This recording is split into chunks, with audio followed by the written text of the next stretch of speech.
আসসালামু আলাইকুম, কেমন আছেন সবাই? আমি সাইদুল ইসলাম, আশা করি সবাই ভালো আছেন। এটাকে 5600G যে বিলটা করছিলাম, ওখানে বলছিলাম যে 5600G আরেকটা বিল্ড আসবে, সেটা হচ্ছে প্রো বিল্ড। তো আজকে হচ্ছে প্রো বিল্ডটা। তবে অনেকে ভিডিও টাইটেল দেখা মানে কপাটা গুচকে বলতে পারেন যে ভাই কোন জমানে আসলাম, 80,000 টাকা 82,000 টাকা মানে জিপিইউ ছাড়া বিল্ড, এপিইউ দেয়া, মানে কি অবস্থা। একসময় মধ্যে 2060 দেওয়া বিল্ড হতো 70-80,000 টাকায়, সেটা ওই সময়ের কথা ছিল। কিন্তু এখানে যে আপনার 80,000 টাকা ছিল, কিন্তু এখানে কিন্তু শুধু আপনি খালি প্রসেসর বা মেন কম্পোনেন্টগুলো দেখতে হবে। এখানে আনুষঙ্গিক আরও বেশ কিছু কম্পোনেন্ট ইউজ করা হয়েছে। আপনি যে কোনো একটা 80,000 টাকার বিলকে মেন কম্পোনেন্ট ঠিক রেখে কাট করে আপনি মনে করেন যে 10-15,000 টাকা কাট করে দিতে পারেন, বাদ দিয়ে দিতে পারেন। এবং এখানেও আপনি 80,000 টাকা বিলটা করছি না, আপনি ধরেন আমি এআইওটি আর অনেক কিছু ইউজ করছি, আপনি যদি এগুলো বাদ দিয়ে দেন এটাকে আপনি অনায়াসে 70,000 টাকা 65,000 টাকা আবার করতে পারেন। তো করেন। তো আজকের এই বিলটা হচ্ছে আপনার দুইটা পার্টে থাকবো। দুইটা পার্টে হচ্ছে আজকে বিলটা। প্রথম পার্টে হচ্ছে আপনার যে কম্পোনেন্ট নিয়ে কথা থাকবে, তারপর কি কম্পোনেন্ট কেন নিলাম এই আসে বিষয়ে কথা থাকবে।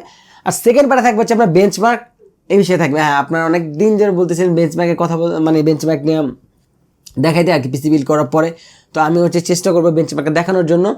জানি না কতটুকু করতে পারবো, আস্তে আস্তে আরও হয়তো বেটার হবে। থেকেও যেটা মেন ইম্পর্টেন্ট সেটা হচ্ছে আমি ওভারক্লক করবো, এবং ওভারক্লক করে দেখবো যে ওভারক্লক করার পরে সিস্টেম স্টেবল থাকে কিনা। এখানে অনেক টেস্ট করতে হয়, আপনি স্ট্রেস টেস্ট করতে হয়, অনেক বেঞ্চমার্ক করতে হয়, কারণ ওভারক্লক করলেই তো হয়ে মানে সিস্টেম স্টেবল থাকতে হবে, কারণ ওভারক্লক করার পরে খুব ইরর দেয়। তো এই বিষয়ে আরো বিস্তারিত কথা থাকবে ওই নেক্সট পার্ট। তো আজকের কথা বলবো না, চলুন আজকের কম্পোনেন্টের বিষয়ে যাই আর কি। আজকের বিল্ডের প্রসেসর হিসেবে ইউজ করেছি Ryzen 5 5600G, যার 6 কোর 12 থ্রেডের। আর এটা বর্তমান প্রাইস হচ্ছে 25,000 টাকা। এটার প্রাইস এক এক সময় এক এক রকম থাকে, 24 থাকে, 23 থেকে 23 প্রাইস থাকে, 25 প্রাইস থাকে। তো আমি মানে এখন আপনি যেমন ভিডিওতে দেখতেছেন সেই দিন হচ্ছে এটা আপনার 25,000 টাকা চলতেছে। সামনের প্রাইস কমতেও পারে, বাড়তেও পারে। এই জন্য আমি সবসময় বলি আপনি হচ্ছে আপডেট প্রাইসগুলো জানার জন্য আপনি অনলাইন প্রাইসগুলো ফলো করতে পারেন। আর ডিসক্রিপশনে আলাদা যে অ্যাড্রেস দেওয়া আছে ওয়েবসাইটের, এটা ফলো করলে আপনি কারেন্ট প্রাইসগুলো পেয়ে যাবেন। তো এখন ছিল হচ্ছে মাদারবোর্ড। তো আমি যখন বললাম যে প্রসেসরটাকে আমি হচ্ছে ওভারক্লক করবো, তো যখন আপনি ওভারক্লক করতে যান তখন অবশ্যই আপনাকে একটা বেটার বোর্ড চয়েস করতে হবে। একেবারে এক্সটেন্ড না করেন, মিনিমাম একটা সুইটেবল একটা বোর্ড আপনাকে চুজ করতে হবে, যেটাতে আপনার ভিআরএমটা ভালো থাকে, মসফেটগুলো ভালো থাকে, পাওয়ার চকগুলো ভালো থাকে, এবং আপনি যে ওভারক্লকটা করবেন বোর্ড জন্য আপনার অ্যাকুরেট সিস্টেম মানে ভোল্টেজটা দিতে পারে। আজকের বিল্ডে মাদারবোর্ড হিসেবে ইউজ করছে Asus টাফ গেমিং B550M+। এটা মাইক্রোটেক্স মাদারবোর্ড, আর আজকে বিল্ডটা হচ্ছে মাইক্রোটেক্স। তবে এতটুকু বলতে পারি, বড় গলায় না জোর গলায় বলতে পারি, আজকে বিলটা ওভারঅল খুব সুন্দর একটা বিল্ড হবে অ্যাস্থেটিক। কারণ এখন কিন্তু আমি সবসময় কথাটা বলি, আমার বিভিন্ন বিল্ডে বলি যে অ্যাস্থেটিকটা এখন অনেকটা প্রায়োরিটি প্লাস পারফরমেন্স। আমরা কিন্তু অনেক সময় দেখা যায় অ্যাস্থেটিকটা প্রায়োরিটি পারফরমেন্স, এটা পারফরমেন্স প্লাস অ্যাস্থেটিক দুটোটাই পাবেন। বিল্ডের র্যাম হিসেবে ইউজ করেছি G.Skill Trident Z 8GB 32 megahertz, দুইটা র্যাম, মানে টোটাল 16GB র্যামের বেশি। আমার একটু কথা আছে, আমি চাচ্ছিলাম যে 8GB 36 মেগাহার্টজের দুইটা র্যাম, কিন্তু আমি কোনোভাবে হচ্ছে 8GB 36 মেগাহার্টজের র্যাম অ্যারেঞ্জ করতে পারি নাই। যেটা অ্যারেঞ্জ করতে পারছি সেটা হচ্ছে আপনার G.Skill Trident Z 16GB 36 megahertz. কারণ 16GB 36 মেগাহার্টজে একটু প্রবলেম আছে, কারণ আপনি যদি ওভারক্লক করেন ডুয়েল চ্যানেল হলে ভালো, এটাও মাথায় রাখবেন। যখন আপনি ওভারক্লক করবেন ম্যানুয়ালি, তখন হচ্ছে আপনার র্যামটা যেন ডুয়েল চ্যানেল থাকে, তাহলে আপনার একটু সুইটেবল হয়। তো এখন আমি হচ্ছে 8GB 36 ম্যানেজ করতে পারি নাই বলে হচ্ছে 32 দিছি। তবে আমার রিকোয়ারমেন্ট থাকবে যারা হচ্ছে আপনার এপিইউ দিয়ে একটু গেমস পারপাসটা ফোকাস করবেন, তার হচ্ছে মেগাহার্টজ যত বাড়ায় নিতে পারেন, এটা একটু হলে ম্যাটার করে। সিপির ক্ষেত্রে তেমন একটা না করলেও এপির ক্ষেত্রে অনেকটাই ম্যাটার করে র্যামের মেগাহার্টজটা বাড়ায় নিতে পারলে। তবে একেবারে যে অনেক করে তা না, কিন্তু আমি চাচ্ছিলাম যে এটা প্রো বিল্ড। প্রো মানে হচ্ছে অ্যাজ ম্যাচ অ্যাজ পসিবল হচ্ছে সিপিইউ থেকে পাওয়ারটা এক্সট্রাক্ট করা বা পুশ টু লিমিট এরকম করা। তো এই জন্য হচ্ছে আমার 36 দরকার ছিল, 4000 দিতে পারলে আরও ভালো হতো। কিন্তু 4000 মেগাহার্টজের র্যামগুলো এখনও দাম ধরাছোঁয়ার বাইরে। হয়তো বা DDR5 এর র্যামগুলো যখন আসলো ওখানে তো খুব হায়ার মেগাহার্টজের র্যাম থাকবে, তখন হয়তো বা আপনার DDR4 এর 4000 মেগাহার্টজ বা 44 মেগাহার্টজ তেমন একটা আসবো না। আর DDR5 লঞ্চ হলে এমনিতে DDR4 এর হাইয়েস্ট মেগাহার্টজের র্যামগুলো তেমন মনে মার্কেটে থাকবো না, DDR3 ক্ষেত্রে যেরকমটা হয়েছিল। তো যাই হোক, আপনি যদি পারেন 36 মেগাহার্টজ র্যামটা নিয়ে নেন। আর আমি চেষ্টা করবো যদি আমি যখন যে বেঞ্চমার্কটা করবো নেক্সট পার্ট, ওখানে যদি মানে ওটা করতে করতে যদি আমি 8GB 36 মেগাহার্টজ র্যাম ম্যানেজ করতে পারি, তখন আমি হচ্ছে 8GB 36 মেগাহার্টজ দিয়ে একটা র্যাম বেঞ্চমার্ক করবো, প্লাস 32 মেগাহার্টজের র্যাম দিয়েও বেঞ্চমার্ক করে দেখাবো আসলে কতটুকু আপনি তারতম্য দেখতে পারেন। তাতে আপনাদের একটু ভালো আইডিয়া হয়ে যাবে যে আসলে 36 মেগাহার্টজ থেকে 32 মেগাহার্টজে কতটুকু তফাৎ পাওয়া যায়, এই সব আইডিয়াগুলো পাবেন। এটা ছিল। আর এই র্যামগুলোর প্রাইস হচ্ছে আপনার 4700 টাকা করে, কিন্তু এটা মনে হয় এখন নাও পাইতে পারেন। এটা কইতে পারেন যে ভাই কি ভাই বুঝলাম না, আপনি ভিডিও করে নাও পাইতে পারেন। আর এই মাদারবোর্ডের প্রাইস ছিল হচ্ছে 16,100 টাকা, বলতে বলেছিলাম প্রাইস বলে দিলাম। র্যামের পর ছিল হচ্ছে আপনার স্টোরেজ বা বুট ড্রাইভ। এখানে এসে হচ্ছে আপনার স্যামসাংয়ের 980 500GB। হ্যাঁ, অনেকে প্রথম তো মনে করে যে 980 প্রো টু মার্সে উড়া ধরা, এখনও এই মিস্টেকগুলো অনেকেই করে। মানে 550 বোর্ড নিলে হচ্ছে আপনার কি করে এই 980 প্রো নিয়ে নেয়। আবার 11 জেনের ক্ষেত্রে কি করে দেখা যায় হচ্ছে বোর্ডটা নিচে 11 জেনে 10 জেন প্রসেসর নিচে সে 980 প্রো নিয়ে নেয়, কারণ 560 তো সাপোর্ট করে PCI Gen 4।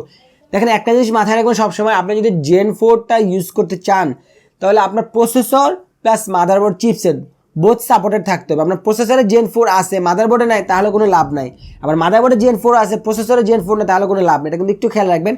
Ryzen 5 এর হচ্ছে আপনার 5600G বা 5700G, এগুলো হচ্ছে PCIe 3.0 মানে Gen 3। আপনি বোর্ড যেটাই নেন, এটা কিন্তু আপনার Gen 3 SSD নিতে হবে। কাজে হচ্ছে অযথা আপনি 980 Pro নিয়ে লাভ নাই। এখানে হচ্ছে আপনার 980 500GB, এটার প্রাইস হচ্ছে 7500, ভালো একটা SSD। তারপর আপনি আপনার চয়েস। তারপর ছিল পাওয়ার সাপ্লাই। পাওয়ার সাপ্লাই এখানে একটা ইন্টারেস্টিং পাওয়ার সাপ্লাই আছে, আজকে পরিচয় করে দেয়। সেটা হচ্ছে আপনার ডিপকুলের DA600-M 80+ bond certified fully modular power supply with 5 years warranty. এই পাওয়ার সাপ্লাই বিষয়ে একটা কথা বলি, সবসময় দেখা যায় সচরাচর মানে একটা প্রোডাক্ট নিয়ে আসলে যদি কিছু কথা বলার মধ্যে থাকে তাহলে বললে মানে ভালো ইনফরমেশন। পাওয়ার সাপ্লাইটার হচ্ছে আপনার বিল কোয়ালিটিটা ভালো। এটা হচ্ছে পাওয়ার সাপ্লাইটা ডিজাইনটা, এবং এটা হচ্ছে মডিউলার সুবিধা হচ্ছে আপনার যে ক্যাবেলগুলো দরকার আছে, ক্যাবেলগুলো লাগালেন, যেগুলো দরকার নেই ইউজ করলেন, মানে ক্যাবেল ম্যানেজার একদম পিওর ক্যাবেল ম্যানেজার করা যায়। আর একটা ইন্টারেস্টিং ব্যাপার হচ্ছে এটা যে ক্যাবেলগুলা একদমই হচ্ছে আপনার ফ্ল্যাট ক্যাবেল থাকার সুবিধা হচ্ছে এই ব্যান্ডগুলো করতে সুবিধা হয়। অনেক সময় দেখা যায় আমাদের পিসিগুলো বিভিন্ন জায়গায় দেখা যায় 24 পিন এক জায়গায়, পিসি কাটা পড়ছে আরেক জায়গায়, তখন ওই ব্যান্ড করতে ফ্ল্যাট ক্যাবেলগুলো একদম ইজি। এবং আপনার যে ক্যাবেলটা লাগবে এটা লাগাতে পারবেন, যেটা না লাগবে রেখে দিতে পারবেন।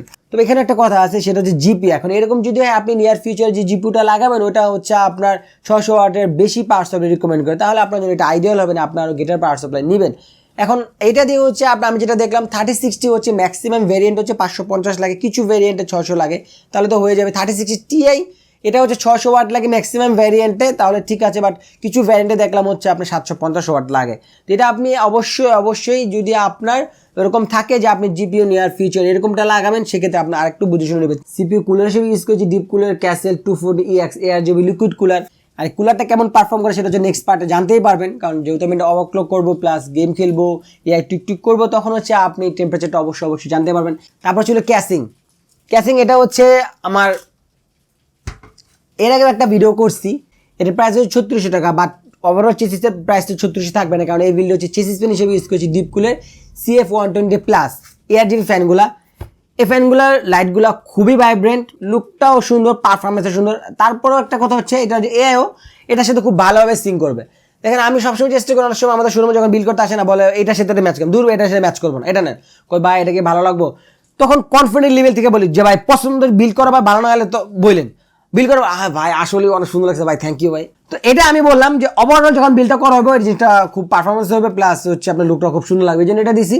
আর এই চেসিসটা এর আগের বিলে বলছিলাম পাইবেন না, এবারও মানে পাইবেন না, তবে আমি যতটুকু জানতে পারছি আলট্রা টেকনোলজিতে হচ্ছে আপনার এটার অল্প কিছু আপনার কোয়ান্টিটি এই মুহূর্তে অ্যাভেলেবেল আছে, দেখতে পারেন কন্ট্যাক্ট করে, হয়তো বা নেক্সটে আবারও অ্যাভেলেবেল হয়ে যাবে, বাট আপাতত হচ্ছে ফ্রি কোয়ান্টিটি অ্যাভেলেবেল আছে। আর 3 in 1 এক্সেট ফ্যানের দাম হচ্ছে আপনার 3400 টাকা, এর সাথে হাফ টাপ সব দেওয়া আছে, মানে বোর্ডে আপনার হচ্ছে হাফ মানে চেসিস ফ্যান এটা কম থাকলে কোনো সমস্যা নেই, ইজিলি কানেক্ট করতে পারবেন। আর যেহেতু চেটারও জিবি কানেকশন করতে খুব ইজি হয় আর কি। আর পিছনে আরেকটা এটার ফ্যান দিয়েছি, ওটা হচ্ছে আপনার 1200 টাকা। এই হচ্ছে আমার হচ্ছে কম্পোনেন্ট। এখন চলেন পিসিটা বিল্ড করার পর দেখি কেমন হয়। আর এই যে বললাম এতক্ষণ বক করলাম যে আসলে অ্যাস্থেটিকটা খুব ভালো হওয়ার কথা, আপনারা কমেন্টে জানেন যে আসলে অ্যাস্থেটিকটা কেমন হয়েছে। চলেন পিসিটা বিল্ড করি।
আমাদের পিসি বিল কমপ্লিট।